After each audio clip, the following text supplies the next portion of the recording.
ನಿನ್ನೆ ಉಪಮುಖ್ಯಮಂತ್ರಿ ಡಿಕೆ ಶಿವಕುಮಾರ್ ಅವರನ್ನ ಶಾಸಕ ಶಿವಲಿಂಗೇಗೌಡ ಭೇಟಿ ಮಾಡಿದ್ದಾರೆ. ಭೇಟಿ ಬಳಿಕ ಮಾತನಾಡಿದ ಶಾಸಕ ಶಿವಲಿಂಗೇಗೌಡ, ನಮ್ಮ ಸರ್ಕಾರ ಬಂದು ಮೇ 20ಕ್ಕೆ 2 ವರ್ಷ ಆಗುತ್ತದೆ. ಹೀಗಾಗಿ 2 ವರ್ಷಗಳ ಅಧಿಕಾರದಲ್ಲಿ ನಾವು ಏನ್ ಮಾಡಿದ್ದೇವೆ ಎಂದು ಆಯಾ ಜಿಲ್ಲೆಯಲ್ಲಿ ಸಾಧನೆ ತಿಳಿಸಲು ಇಡೀ ಜಿಲ್ಲೆಗಳಲ್ಲಿ ಸಮಾವೇಶ ಮಾಡ್ತೀವಿ ಅಂದ್ರು. ನಮ್ಮ ಸಾಧನೆಗಳನ್ನ ರಾಜ್ಯದ ಜನರಿಗೆ ತಿಳಿಸಬೇಕು. ಬಿಜೆಪಿ ನಾಯಕರು ಬೆಲೆ ಏರಿಕೆ ಮಾಡಿದ್ದಾರೆಂದು ರಾಜ್ಯದಲ್ಲಿ ಹೋರಾಟ ಮಾಡಿದ್ರು. ನಾವು ಮಾಡಿದ ಒಳ್ಳೆಯ ಕೆಲಸಗಳ ಬಗ್ಗೆ ಮಾತಾಡಿಲ್ಲ. ಬಿಜೆಪಿ ನಾಯಕರು ಬರೀ ಸುಳ್ಳೇ ಹೇಳ್ತಾರೆ ಎಂದು ವಾಗ್ದಾಳಿ ನಡೆಸಿದ್ದಾರೆ.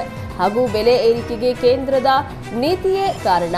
ಬೆಲೆ ಏರಿಕೆ ಕೇಂದ್ರ ಮಾಡಿದ್ದು ಎಂದು ಮೇ 30ರಂದು ಅರಸೀಕೆರೆಯಲ್ಲಿ ನಡೆಯುವ ಸಮಾವೇಶದಲ್ಲಿ ಹೇಳ್ತೀವಿ ಅಂತ ಹೇಳಿದ್ರು.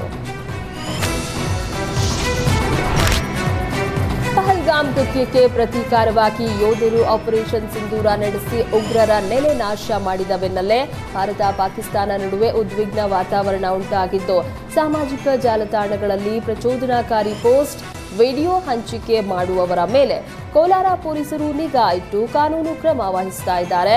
ಈಗಾಗಲೇ ಜಿಲ್ಲಾ ಪೊಲೀಸರು ಈ ಸಂಬಂಧ ಯೂಟ್ಯೂಬರ್ ಒಬ್ಬನನ್ನ ಬಂಧಿಸಿದ್ದು, ಸಾಮಾಜಿಕ ಜಾಲತಾಣಗಳ ಮೇಲೆ ಕಣ್ಣಿಟ್ಟಿದ್ದಾರೆ.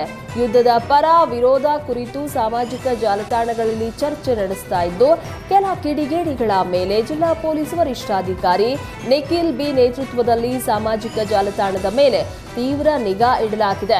ಜಿಲ್ಲಾ ಪೊಲೀಸ್ ವರಿಷ್ಠಾಧಿಕಾರಿ ಕಚೇರಿಯಲ್ಲಿ ಸ್ಥಾಪಿಸಿರುವ ಸಾಮಾಜಿಕ ಜಾಲತಾಣ ನಿಗಾ ಘಟಕ ಮತ್ತಷ್ಟು ಚುರುಕಿನಿಂದ ಕೆಲಸದಲ್ಲಿ ತೊಡಗಿದೆ.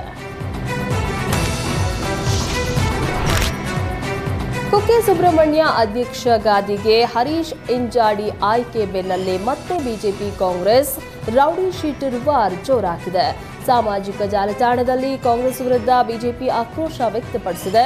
ರೌಡಿ ಶೀಟರ್ ಆದ ಕಾರಣ ಸುಹಾಸ್ ಮನೆಗೆ ಭೇಟಿ ನೀಡಲ್ಲ ಎಂದಿದ್ದ ಪರಮೇಶ್ವರ್, ದಿನೇಶ್ ಗುಂಡೂರಾವ್ ಇದೀಗ ಗುಂಡೂರಾವ್ ಶಿಫಾರಸಿನಂತೆ ಮಾಜಿ ರೌಡಿ ಶೀಟರ್ಗೆ ಕುಕ್ಕೆ ಅಧ್ಯಕ್ಷ ಪಟ್ಟ ನೀಡಿದ್ದಾರೆಂದು ಆಕ್ರೋಶವನ್ನ ವ್ಯಕ್ತಪಡಿಸಿದ್ದಾರೆ. ಗಾಲಿ ಜನಾರ್ದನ ರೆಡ್ಡಿ ಮತ್ತೆ ಜೈಲಿಗೆ ಹೋದ ಹಿನ್ನೆಲೆ ಗಾಲಿ ಜನಾರ್ದನ ರೆಡ್ಡಿ ಪತ್ನಿ ಅರುಣಾ ಜೊತೆ ಬೆಂಬಲಿಗರು ಸಭೆಯನ್ನ ನಡೆಸಿದ್ರು.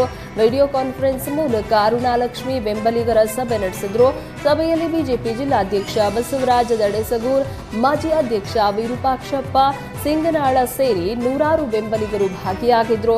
ಈ ಪ್ರಕರಣದಿಂದ ರೆಡ್ಡಿ ಹೊರಬರ್ತಾರೆ, ಇಂಥ ಸಮಯದಲ್ಲಿ ನಾವೆಲ್ಲರೂ ನಿಮ್ಮೊಂದಿಗೆ ಇದ್ದೀವಿ ಅಂತ ಅಭಿಮಾನಿಗಳು ಧೈರ್ಯ ತುಂಬಿದ್ರು.